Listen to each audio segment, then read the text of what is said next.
আমার ব্লগটা করতে একটু দেরি হয়ে গেল। কেমন আছেন সবাই? আশা করি ভালোই আছেন। আজ কালী পুজো, তো আমি যাচ্ছি, অ্যাকচুয়ালি বাড়ি এসেছি আমি কালী পুজোয়, বাপের বাড়ি। তো এখন যাচ্ছি আমি মামা বাড়ি। তো যেহেতু সবাই একসঙ্গে জড়ো হয়েছে, তাই ব্লগটা করতে একটু দেরি হয়ে গেল। তো ওইখানে ভাবলাম আজকে আপনাদেরকে নিয়ে যাই, সঙ্গে করে একটু দেখিয়ে নিয়ে আসি। তো দেখুন সবাই আমরা বসে পড়েছি। দেখুন নন, দেবজিৎ, আমি, পুচকুন, সোমনু, দিদি আছে পেছনে অন্ধকারে দেখা যাচ্ছে না, দিদি, আর আছে হানি, আর কর্তামশাই সামনে বসে পড়েছেন। তো চলুন অন্ধকারে আর বেশি কথা বলছি না, ওইখানে যে আপনার সঙ্গে দেখা করছি। এটা হচ্ছে বেওয়ার মন্দির। তো জামতার একটা জায়গা আছে বেওয়া বলে, তো সেই মন্দিরটা মাকে দর্শন করতে এলাম।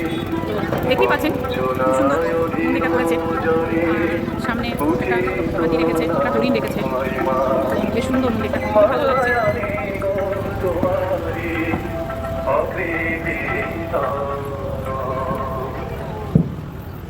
দেখুন মন্দিরের ভেতরেও সাজসজ্জা খুবই সুন্দর। মায়ের প্রতিমা।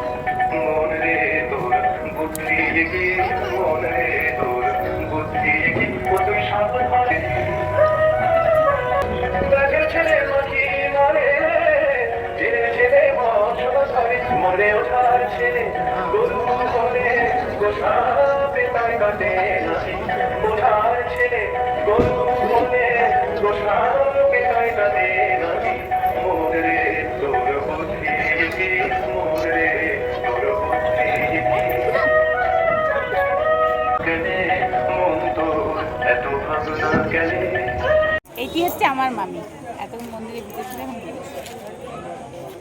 এইটা আরেকটা মাসি আমার। তাহলে আপনাদের দেখাচ্ছি বন্ধুরা, অনেকটা মাসি আছে। এই মাসি কিন্তু খুব ভালো ভালো আছে। চলুন আবার দেখাচ্ছি। পুজো শুরু হয়ে গেছে, দেখুন সবাই সমস্ত। এটা আমার মামি হয়।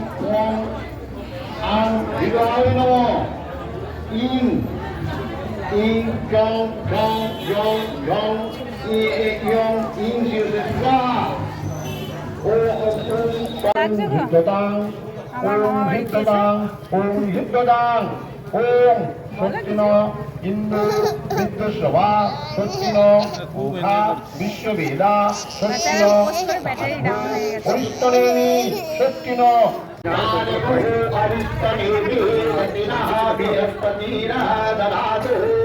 ওম শক্তি ওম শক্তি ওম শক্তি সংকল্প করো।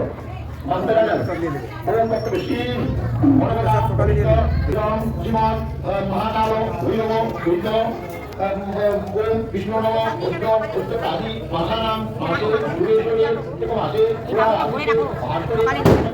অমাবিশ্যাম উন্নতিত। তোমার নিজের করতে নিয়ে এলাম বলো। অত্র জামতারা গ্রামত্ব ব্রাহ্মণ ক্ষত্রিয় বৈশ্য শূদ্র নানা রত্নারাম নানা ভক্ত ধর্মান্বিত পাপ ভৌমান বিলুপ্ত নানি মহাকাল ভৈরব শিব রহিত। এইটি হচ্ছে আমার ছোট ভাই। আমাকে দিদি বলে না, আমাকে দিদি বলে।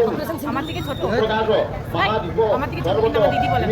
দিদি বল, ছুটি ছুটি দিদি বল, ছুটি ছুটি আমার কিউটি ছুটি বাচ্চা মেয়ে। এই দেখুন এই পাঠাটা আজকে বলি হবে। জয় মা। ভাই ধুয়ে নিয়ে এসছে, আমার ছেলেও তার সঙ্গে।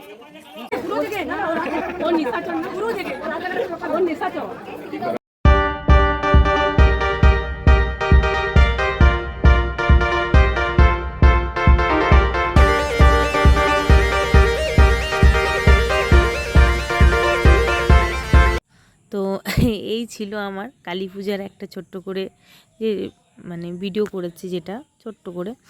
তো কেমন লাগলো আমাকে অবশ্যই জানাবেন, কমেন্ট করবেন সবাই। তো তারপরে যেটা হয় পুরোটা তুলে ধরতে পারিনি। সবাই মামিদের সঙ্গে দেখা হয়ে মামা বাড়ি, যে আমরা যতই বড় হয়ে যাই কেন মামা বাড়িতে সব আবার ছোট হয়ে যায়। তো যেটা হয় মামাদের আদরে এখনও ভাগ্নি ভাগনারা কোনো দিনই বড়ো হয় না। তো খুব আনন্দের সহিতই কালী পূজারগুলো কাটলো।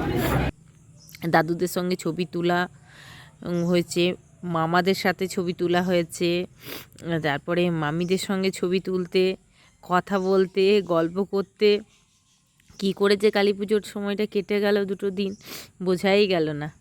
আবার আমার ব্লগটা দিতে একটু দেরি হয়ে গেল, যেহেতু গলার অবস্থা শুনতেই পাচ্ছেন খুবই খারাপ। তো আবার কোনো একটা ভিডিও নিয়ে আপনাদের সঙ্গে আবার দেখা হবে। তাহলে আজকে টাটা, বাই। ভালো থাকবেন, সুস্থ থাকবেন, সাবধানে থাকবেন, আর আমাকে অবশ্যই কমেন্ট করে জানাবেন।